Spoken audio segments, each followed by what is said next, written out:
O estudo de hoje ele é de perguntas e respostas. E quem irá contribuir com o estudo de hoje são os nossos amigos Luciano Coimbra e Davi Santos.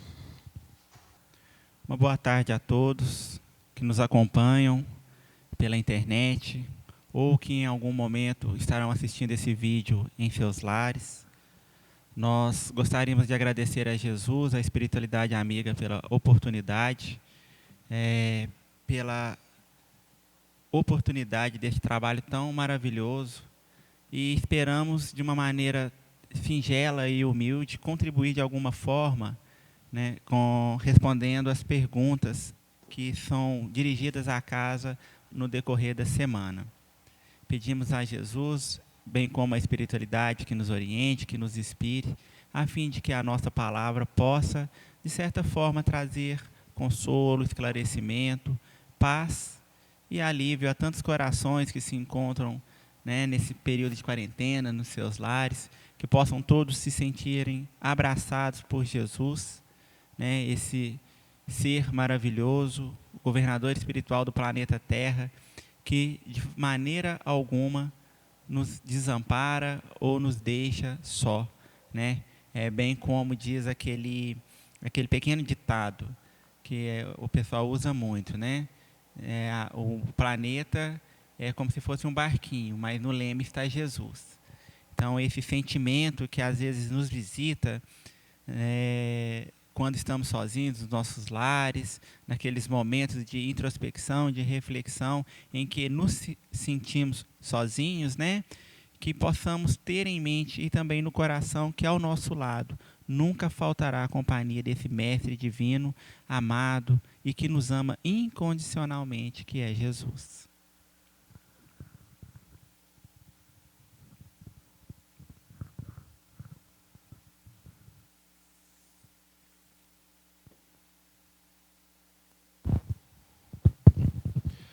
Uma boa tarde a todos, uma boa tarde aos presentes, boa tarde aos queridos amigos internautas.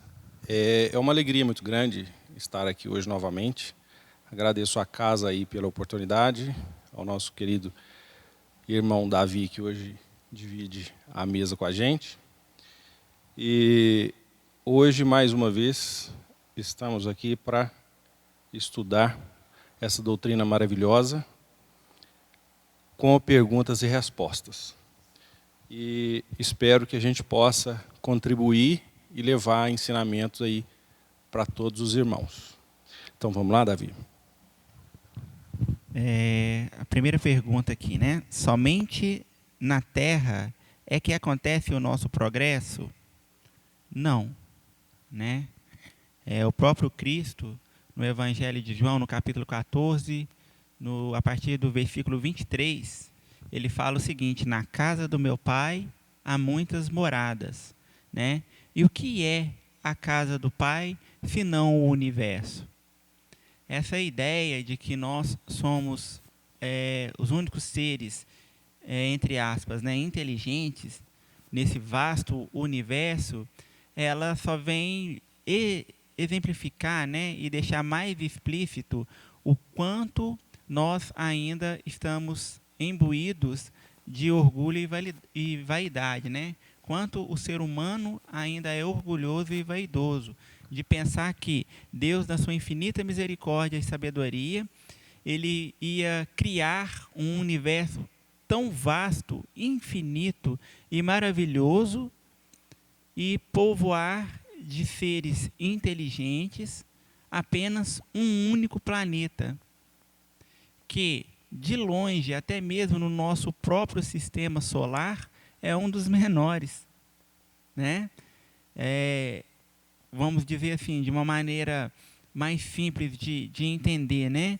A Terra, com toda a sua insignificância perante ao universo todo, com planetas maiores, e dada a vastidão do infinito, como Deus colocaria vida apenas em um planeta? Seria um desperdício, não é mesmo? É o mesmo, por exemplo, que eu construísse um arranha-céu com dezenas de andares, repletos de dezenas de apartamentos, e morasse ali uma única família. Qual seria, então, o objetivo desta construção? No Livro dos Espíritos, no capítulo 55, intitulado, aliás, no item 55, né, intitulado Pluralidade dos Mundos, Kardec ele faz uma pergunta, essa mesma pergunta ao Espírito de Verdade, né? Ele faz a seguinte pergunta: são habitados todos os globos que se movem no espaço? Ou seja, todos os planetas que se movem no espaço, eles são habitados, né? Todos os corpos celestes? E a resposta: sim. E o homem terreno está longe de ser, como supõe, o primeiro em inteligência, em bondade e em perfeição. Entretanto, há homens que se têm por espírito muito fortes, que imaginam pertencer a este pequenino globo o privilégio de conter seres racionais. Orgulho e vaidade julgam que só para eles criou Deus o universo. E aí então Kardec completa com as suas considerações, né? Elucidando da seguinte maneira: Deus povoou de seres vivos os mundos, concorrendo todos esses seres para o objetivo final da providência.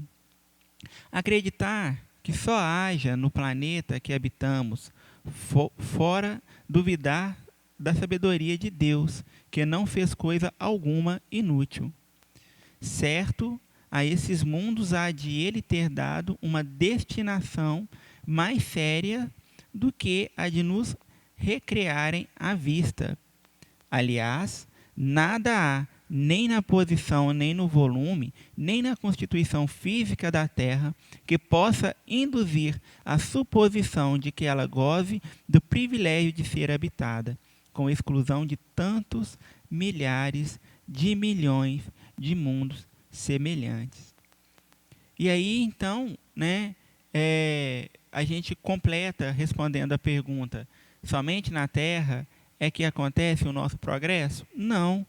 De acordo com o grau evolutivo de cada espírito, ele é, então, dirigido, né, segundo as suas necessidades, para determinados mundos habitados. A Terra, por exemplo, hoje ela ocupa a classificação de mundo de expiações e provas, né?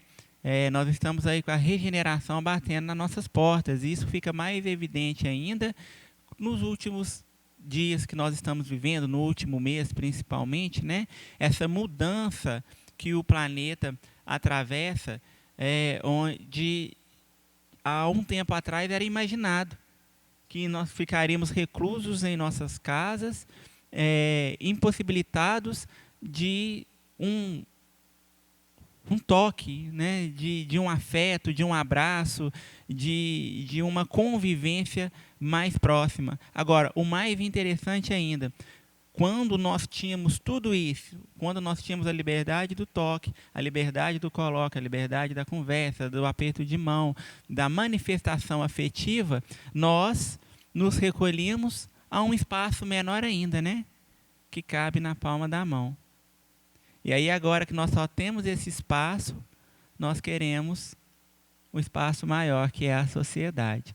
Quem sabe Deus, quem sabe não, né? Eu tenho certeza que Deus, na sua infinita sabedoria e no seu amor, que ele é incomensurável por todos nós, não esteja com essa situação toda de quarentena, de isolamento social, querendo nos mostrar o que de fato vale a pena cultivar na nossa existência terrena. Muito bem. Nós temos aqui uma pergunta muito interessante. Eu gostaria, inclusive, de agradecer ao irmão ou à irmã que nos enviou essa pergunta, porque ela é muito esclarecedora em diversos sentidos. A pergunta é a seguinte: como o Espiritismo vê os gêmeos siameses? Muito bem. Como o Davi acabou de falar, o nosso querido Jesus, nosso querido Deus, na sua misericórdia infinita, ele nos proporciona inúmeras e inúmeras ocasiões e oportunidades para que a gente possa evoluir, para que a gente possa perdoar e para que a gente possa buscar o perdão. Assim também, pegando o gancho no que o Davi disse agora, que nós estamos aí no mundo de provas e expiações, nós estamos aqui exatamente para realizar essas tarefas, né, de reconciliação. Para que fique mais fácil o entendimento, antes da gente falar aqui dos gêmeos siameses, vamos exemplificar com outras situações mais distintas. Quando existe um atrito, né, quando existe algum débito entre duas pessoas, a espiritualidade sabiamente coloca essas duas pessoas em curso. Isso faz que, mais cedo ou mais tarde, elas se encontrem. Elas podem ser vizinhas, elas podem ser colegas de escola, colegas no trabalho, enfim. Se numa encarnação essa questão não for resolvida, a espiritualidade proporciona uma outra chance. Aí de uma forma mais próxima. Ela vai ser um parente distante, um tio, um primo, uma pessoa que esteja ligada à família, mas que talvez mora em outra cidade, mas que de uma certa forma exista convivência entre aquelas duas pessoas. Mesmo assim, persistindo a falta de perdão, não entrando num acordo, a espiritualidade proporciona uma nova oportunidade. Dessa vez, como pessoas mais próximas. De repente, até como pessoas que se relacionem. Namorados, em alguns casos, marido e esposa, numa tentativa de fazer com que aquele mal entendido de várias encarnações anteriores seja resolvida. Mesmo assim, se persistir, a espiritualidade não desiste e proporciona uma nova oportunidade, dessa vez mais próxima, seja como pai e filho ou como irmãos.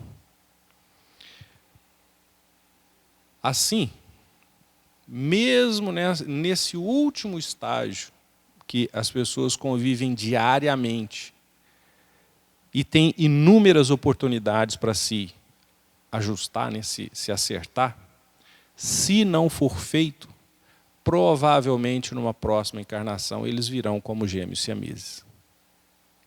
Qual que é o objetivo? É fazer com que eles tenham uma oportunidade de realmente se acertarem. Porque se não acertarem nessa encarnação, na próxima eles terão uma outra chance, e mais outra chance, e mais outra chance. A espiritualidade não desiste. Eles sabem que, como o próprio Cristo disse que nenhuma ovelha se perderá, assim também a gente pode analisar nesse caso. Todas as atribulações, todas as situações mal resolvidas, todas as mágoas, elas precisam ser resolvidas. E para isso, existem várias oportunidades. É por essas e outras que a gente não pode perder a oportunidade de dar o perdão a quem nos pede, dar o perdão a quem precisa e, principalmente, buscar o perdão se a gente falhou com alguém. Se nós temos uma falha nessa encarnação e não resolvermos nesta, na próxima será nos dada uma nova oportunidade. Esse é o ciclo. E assim, até que seja resolvida aquela situação, as pessoas vão se encontrar e se reencontrar e, de alguma forma, terem os caminhos entrelaçados, para que consigam, de uma vez por todas, se acertarem, se perdoarem e conviverem em paz e harmonia. É assim que o Cristo deseja para todos nós. Eu espero ter sido claro, né, irmão Davi? Claríssimo, né? É bem mesmo a oportunidade do reajuste. O próprio Cristo, ele diz que ninguém herdaria o reino dos céus até que fosse pago até o último pingo do Jota, né? Então, não tem realmente como nos tornarmos espíritos perfeitos, felizes, livres, sem que os nossos débitos sejam quitados. E Pedro, na segunda carta de Pedro, ele fala que o amor cobre multidão de pecados. Então, se a gente não consegue trabalhar através do amor para o reajuste, infelizmente vai ser pela dor mesmo, né? Não tem outra maneira. E é interessante que uma pergunta vai completando a outra, né? A gente falou ali sobre a Terra, sobre ela não ser o único planeta habitável e também não ser a única morada que o Pai nos oferece para o nosso avanço espiritual. E aí, agora, falando exatamente sobre essa oportunidade de reajuste, aí vem uma pergunta. O que é a transição planetária que muitos falam? Então, assim, de fato, há muito tempo, né, eu já ouvia falar da nova era. Há uns 20 anos atrás, falava-se da nova era, né? E todo mundo ficava achando que seria algo místico, algo que seria uma espécie de bruxaria ou o apocalipse, né? Onde a força maligna denominada demônio ou anticristo, né, estaria caminhando sobre a terra e espalhando então todo tipo de tristeza e sofrimento e praga para que a humanidade pudesse ser provada, né? Bom, é impossível acreditar em um Deus onipotente, onipresente, onisciente, segundo o Evangelho de João, amor, toda bondade, né? Se, em contrapartida, eu acredito em um segundo ser que bate de frente com esse Deus. Então, ele não é onipresente, ele não é onipotente. Se ele é onipresente, onipotente, onisciente, e ainda assim existe uma criatura que é toda devotada ao mal e anda à solta pela terra, trazendo mais mal ainda aos filhos de Deus, e ele não faz nada, então ele também não é Deus, porque ele não é amor, né? Jesus, no Evangelho de Mateus, se não me engano, no capítulo 5, ele fala o seguinte, que se nós somos maus e sabemos dar coisas boas aos nossos filhos, ainda mais Deus, né, que está nos céus e é o nosso Pai, não nos daria também coisas melhores? Então, qual é o pai que vê o seu filho em tormento e suplício e deixa isso acontecer de maneira deliberada, por capricho, a fim de provar se aquele filho o ama ou não? Seria um contrassenso também, porque na carta aos Romanos, Paulo, ele disserta sobre o amor não tem inveja, o amor não é vaidoso, o amor nada espera. Então, por que Deus estaria esperando da gente, que somos espíritos imperfeitos, alguma coisa?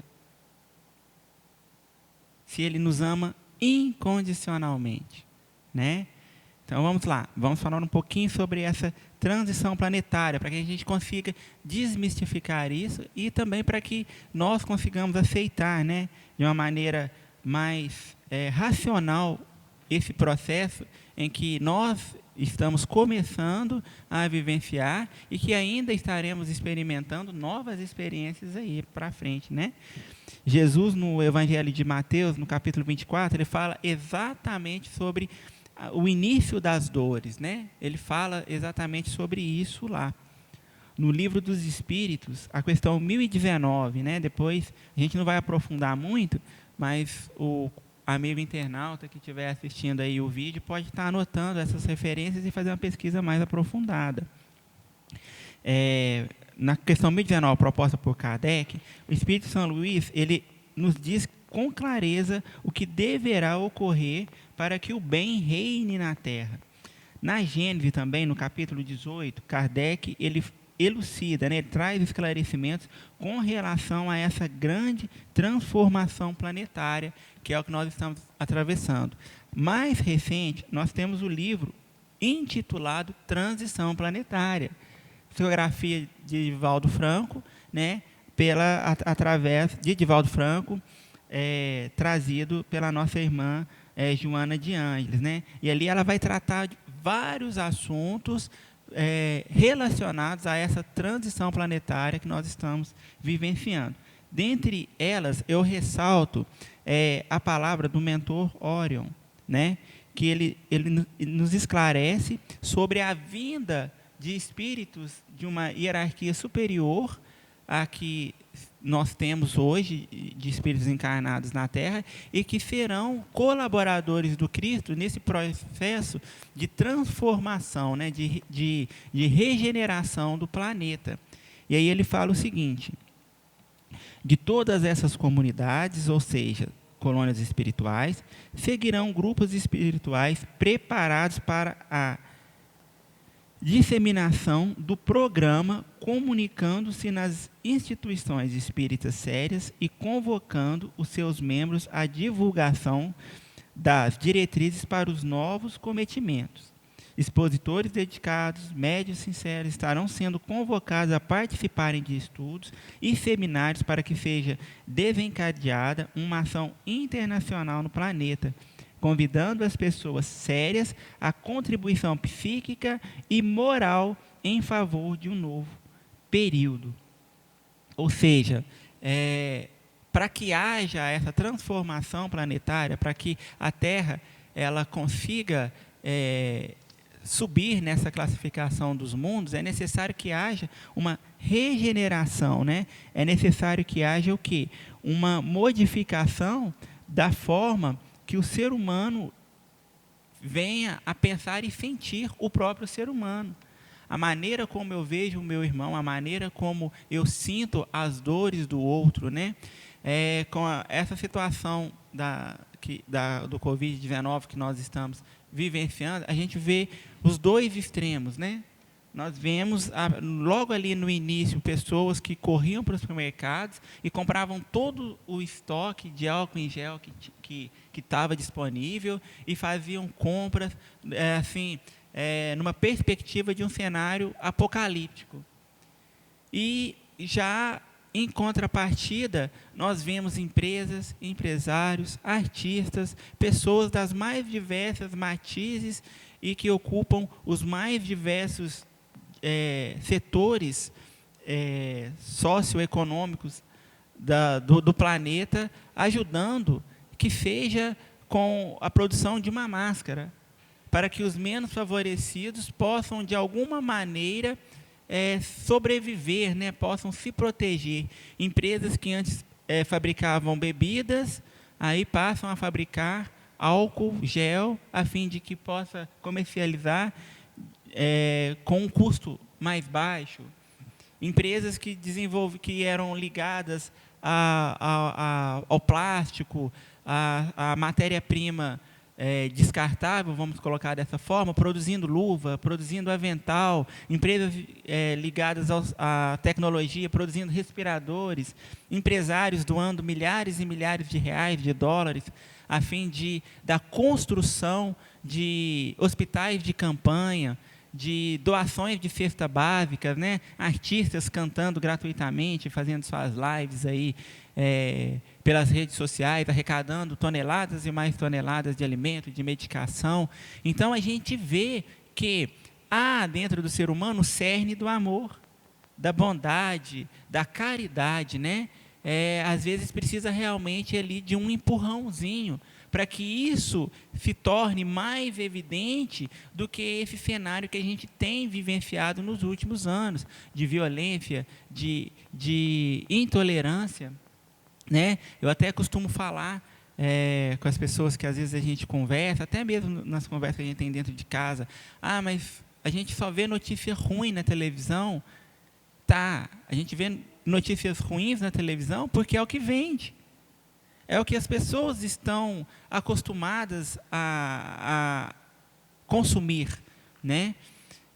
Porque se de fato nós utilizarmos as redes sociais, utilizarmos as ferramentas de pesquisa, as mídias que nós temos acesso hoje, para procurar ações de extrema generosidade e do bem comum, são inúmeras.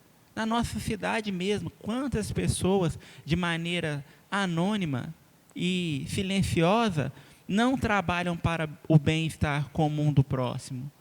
Então, nós teremos, sim, uma transformação, né, no nosso planeta, a partir do momento que nós assumirmos esse compromisso de nos transformarmos também, de uma maneira positiva, né, de olharmos para o nosso próximo com aquele olhar que o Cristo nos pede, né, amar ao próximo como a si mesmo.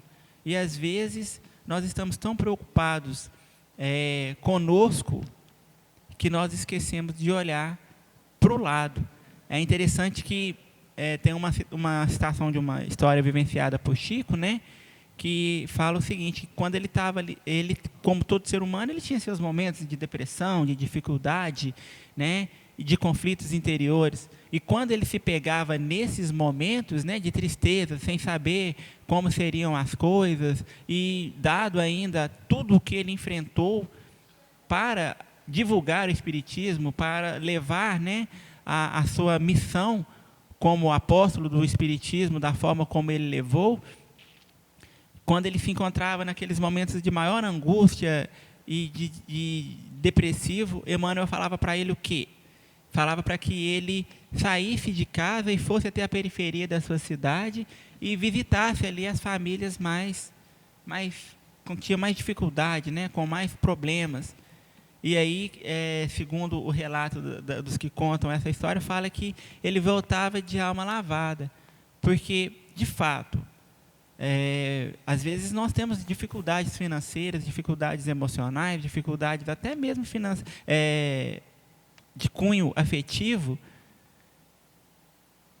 que na nossa pequenez julgamos até maiores do que nós mesmos, né? Eu fico até assim um pouco emocionado de falar sobre isso.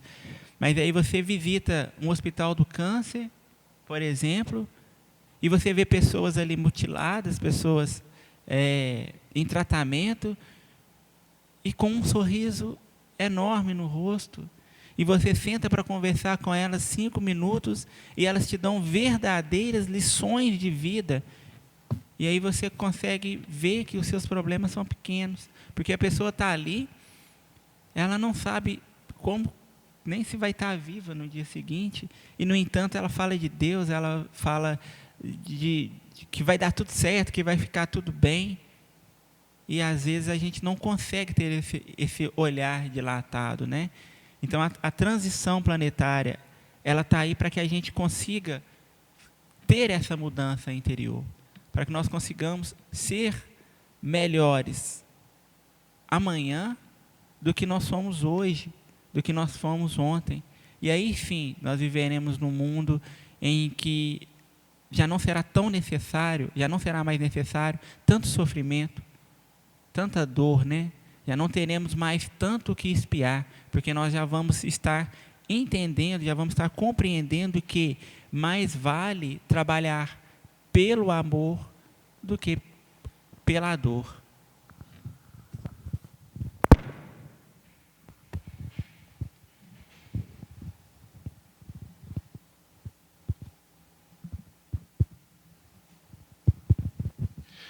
Muito bem, Davi. Vou aproveitar a sua belíssima fala e eu queria dizer que uma das características da mudança aí planetária é exatamente o comportamento humano, porque os homens, né, o ser humano, ele tem uma altíssima capacidade de se adaptar às novas situações. E nessas horas é que a gente vê como as pessoas são criativas, como as pessoas podem encontrar soluções em situações que até então a gente imaginava que eram insolúveis. E aproveitando também, nós vamos passar para a próxima pergunta, que tem uma relação exatamente com esse tema. Ouvi em outro estudo que os espíritos podem cristalizar as suas lembranças. Como isso acontece? Pois bem, as lembranças são coisas maravilhosas, né? Quando a gente tem lembranças boas. Lembrança da época da escola, né? Lembrança da infância, lembrança das coisas que a vovó fazia para a gente. Isso é muito bom, isso é muito saudável. Mas se a gente pegar esse contexto, né, da pergunta, já não se torna uma coisa muito saudável, porque essa cristalização, ela acontece geralmente mediante um trauma. Como é que funciona? Já viram a expressão que uma mentira dita várias vezes se torna uma verdade? É por aí. A pessoa acredita em determinada situação que aquilo se torna uma realidade. Para a gente passar isso para um exemplo, para se tornar mais fácil de entender, eu vou falar sobre uma situação de um espírito ainda encarnado.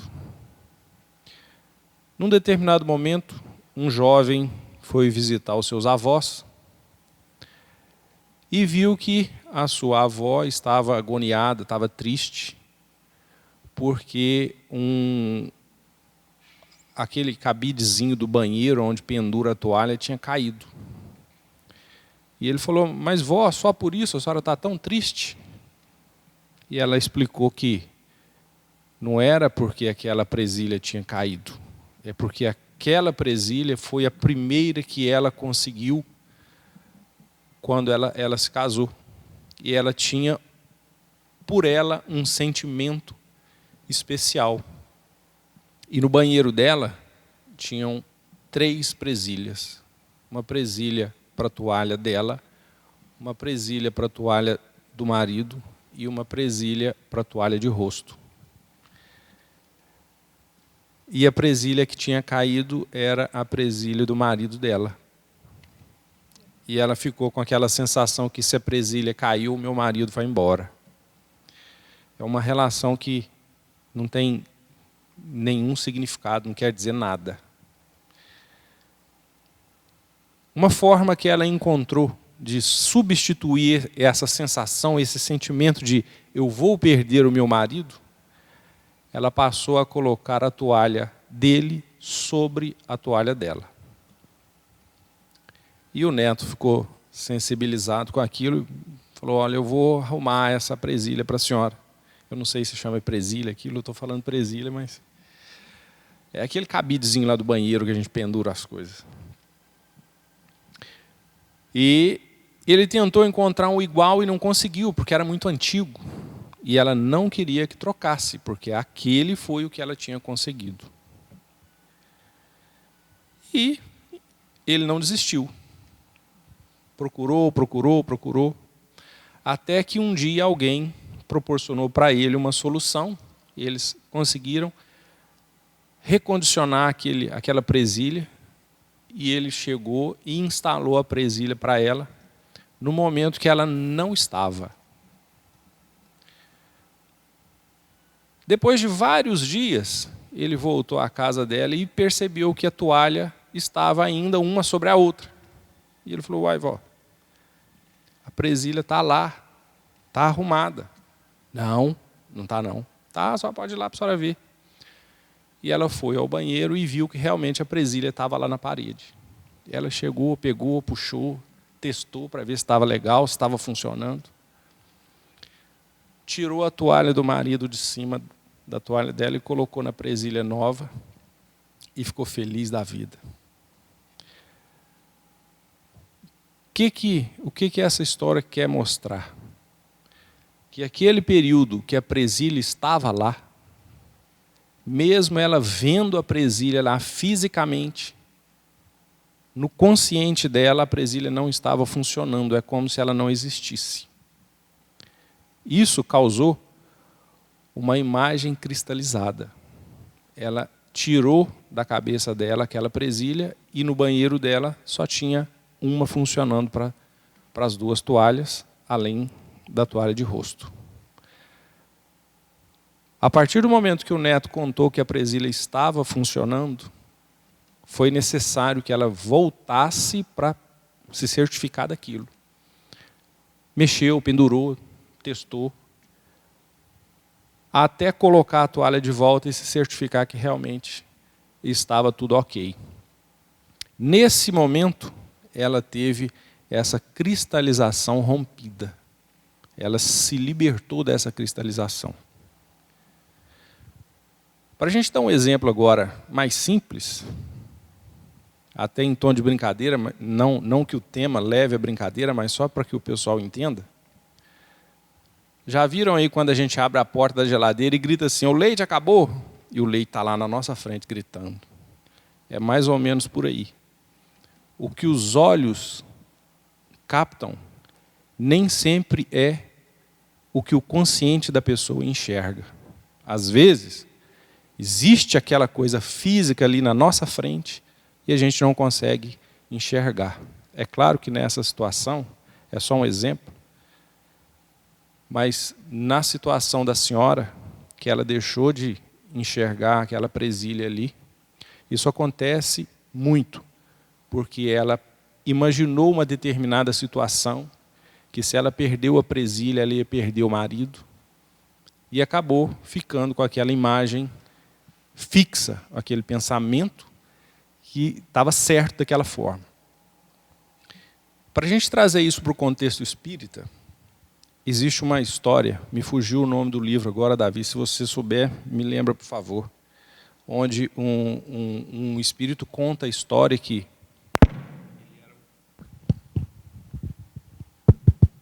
voltou. Ele era usuário de drogas, fazia uso de álcool, e numa determinada situação ele chegou em casa sob efeito de drogas, sob efeito do álcool, e a esposa veio questioná-lo, né, pelas atitudes, e numa atitude sem pensar, né, aquele repente, ele pegou na garganta dela e apertou com raiva até que ela sufocasse e viesse a desencarnar. Esqueci o nome do livro, se você lembrar, você me fala, pessoal, se lembrar, me ajuda aí. Quando ele se recuperou do efeito das drogas e viu o que tinha feito, ele se arrependeu profundamente e amargamente de tudo. A ponto que, todas as vezes que ele via a mão segurando um objeto, ele lembrava do rosto da esposa. E às vezes o objeto caía. Isso para ele foi de uma perturbação tão grande que ele passou a ter o desejo de não ter mãos. Quando ele desencarnou, ele continuou com esse desejo, porque quando desencarnamos, nós somos os mesmos. As mesmas vontades, os mesmos pensamentos, o mesmo caráter. E lá no mundo espiritual, essas vontades elas tomam uma força maior. Não que aqui no mundo encarnado não seja.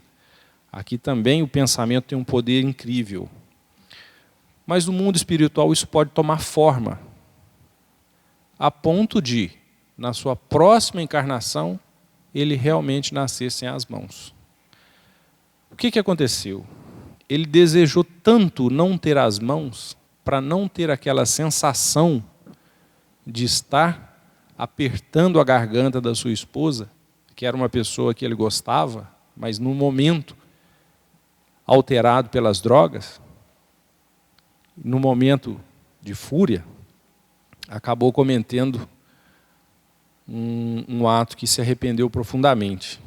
E assim, a espiritualidade proporcionou que ele viesse sem as mãos, até para que ele pudesse desejar novamente ter as mãos e na próxima encarnação vir com as mãos. É claro que a gente não está falando aqui que todas as pessoas que nascem sem as mãos passaram por um processo assim. Mas é só para a gente exemplificar que a cristalização ela existe e, na maioria das vezes, é uma cristalização que acontece por um momento traumático. Se a gente voltar lá na história da senhora, a gente consegue perceber dois fatos. O primeiro é que ela associou a perda da presilha à perda do marido. E um outro detalhe interessante é o apego aos bens materiais. Por que ela não aceitou substituir todas as presilhas? Ela queria aquela presilha. Então, quando a gente for guardar lembrança, que a gente guarde de uma forma positiva, né? de uma forma bacana. E não de uma forma materialista. Né? Não é, eu não vejo nada de errado em guardar alguns bens, né? Físicos, materiais, em lembrança de outras ocasiões. O que a gente não pode ter é apego aos bens materiais, porque isso pode proporcionar essas cristalizações. Espero ter sido claro, Davi. Claríssimo, né? E a história é realmente fantástica, exemplifica bem. Para quem participa de reuniões mediúnicas ou já participou de alguma vez, isso acontece muito, né? Quantas vezes um companheiro manifesta na reunião e às vezes ele está preso está cristalizado numa lembrança de 200, 300 anos atrás, né? E aquilo impedindo ele de caminhar na sua evolução. A próxima pergunta fala o seguinte: sinto mais afinidade por vizinhos e amigos a minha família. Isso é normal? Bom, normal, sim, é normal, porque sentimento é algo que não se impõe, né? Independente dos laços consanguíneos que a pessoa possa ter com determinados indivíduos.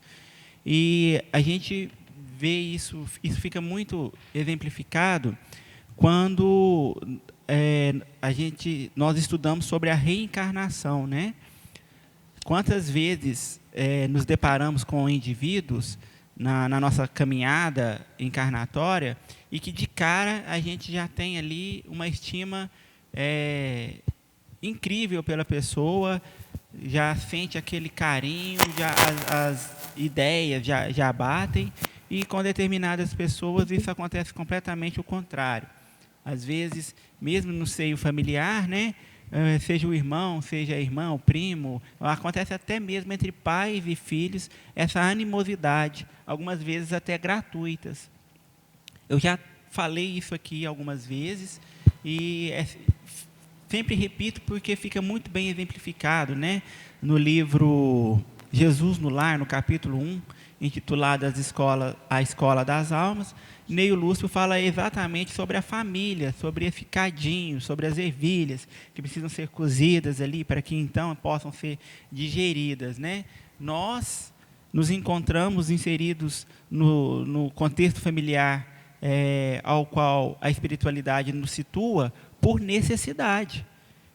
E na maioria das vezes de ajustamento mesmo, né? Como o nosso irmão disse no princípio da sua fala, né? As oportunidades que nos são dadas quando for tratado ali do caso dos siameses e tudo mais. Às vezes nós vimos como irmãos, às vezes como primo, às vezes como pai e filhos, marido e mulher, mas por trás de qualquer que seja o lugar onde nos situamos nesse contexto familiar, há sempre a necessidade do reajustamento, né? Ou do auxílio, a fim de que possamos crescer, a fim de que possamos evoluir, a fim de que possamos nos depurar.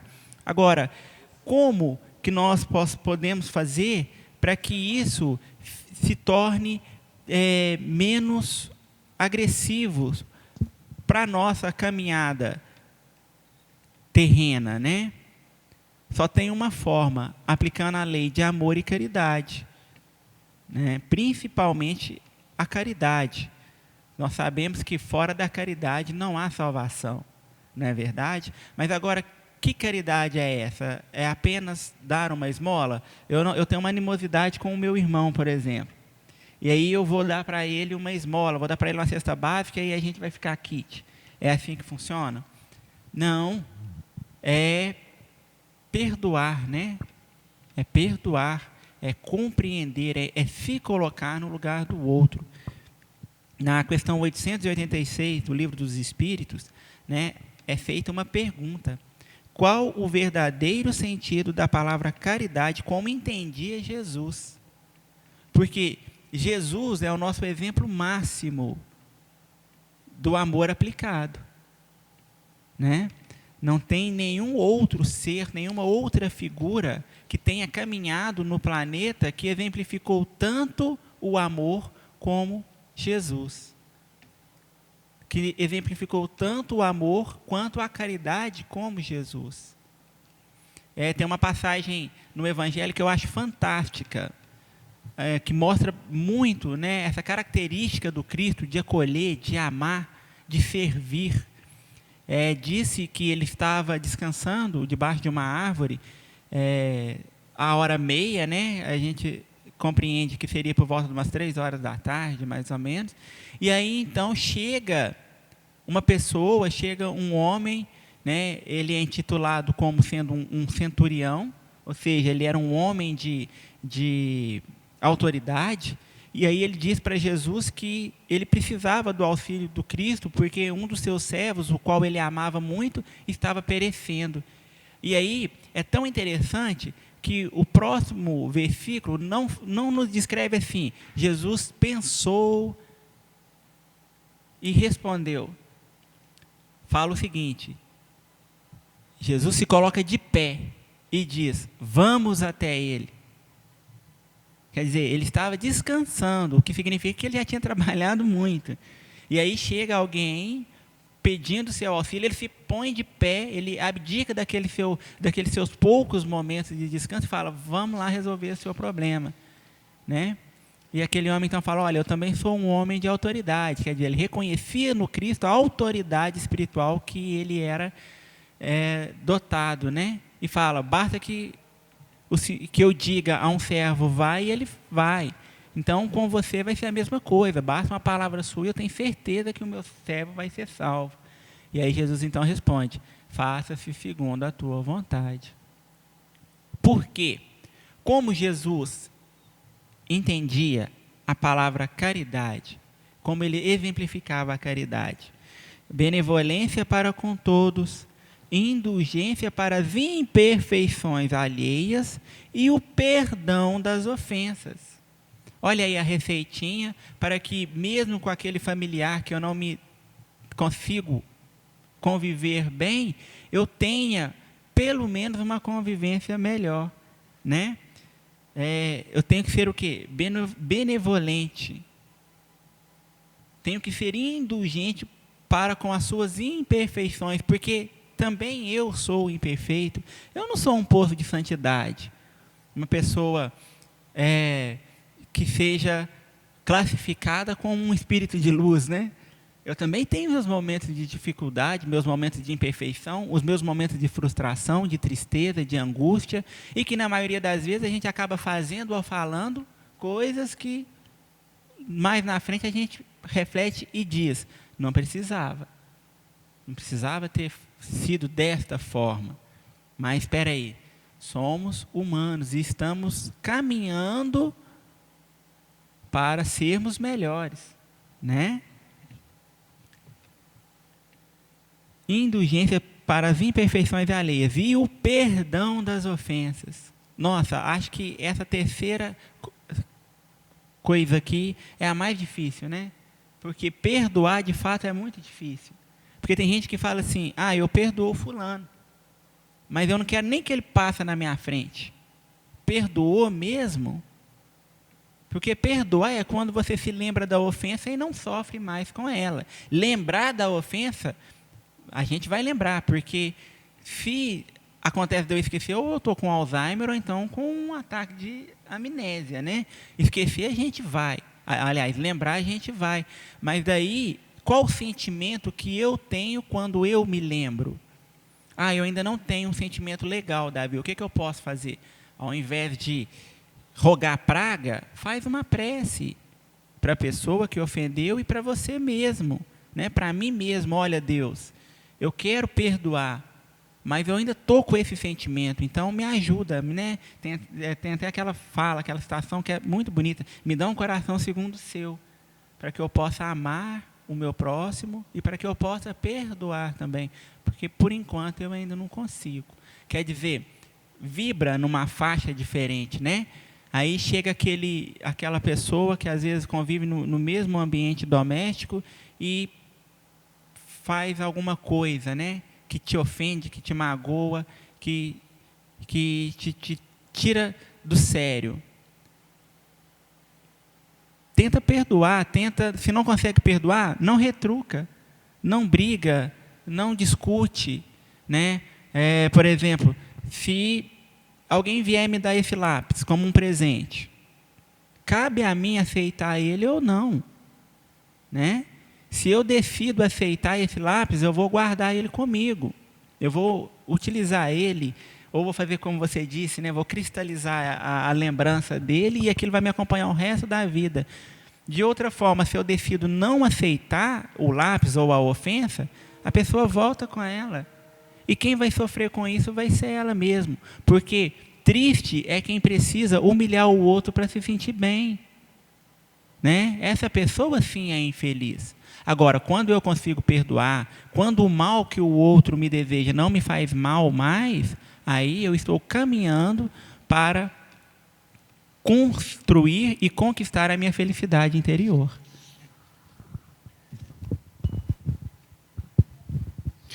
Muito bem, Davi. Nós temos ainda só mais um minutinho e eu tenho uma última pergunta aqui, mas ela é rapidinha. Vai dar para a gente responder porque ela é de suma importância.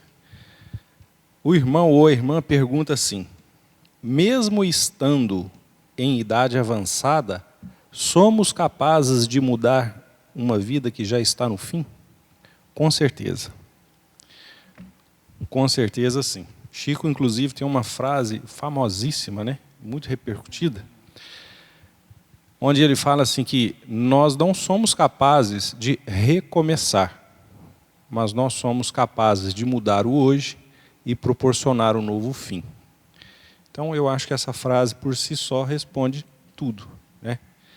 Ao irmão ou à irmã que fez essa pergunta, sim, mude os pensamentos, né? Faça aí uma reflexão sobre o que pode estar acontecendo de errado na sua vida e que, com certeza, mesmo no seu último dia encarnado aqui, nessa temporada, você consegue, sim, fazer um novo caminho, dar uma nova direção aí, rumo à sua evolução, com certeza. Davi, nós chegamos no fim, nosso tempo acabou. Gostaria de agradecê-lo pela companhia na mesa de hoje. Agradeço também à casa pela oportunidade. Desejo aí uma boa noite aos presentes, aos internautas. Fiquem todos com Deus e um ótimo retorno a seus lares. Gostaria de agradecer ao irmão também pela oportunidade, né, dessa tarde tão gostosa. Agradecer também por cada pergunta respondida por você. Eu, particularmente, me senti tocado por todos e aprendi muito. Então, muito obrigado. Agradeço também aos amigos, né, que nos acompanharam pela internet, aqueles que vão assistir esse vídeo. E esperamos mesmo que Jesus possa adentrar os seus lares, os nossos lares, através dessas palavras, através desses breves momentos. Fiquem todos em paz e que Jesus possa nos abençoar hoje, agora e sempre, rica e poderosamente.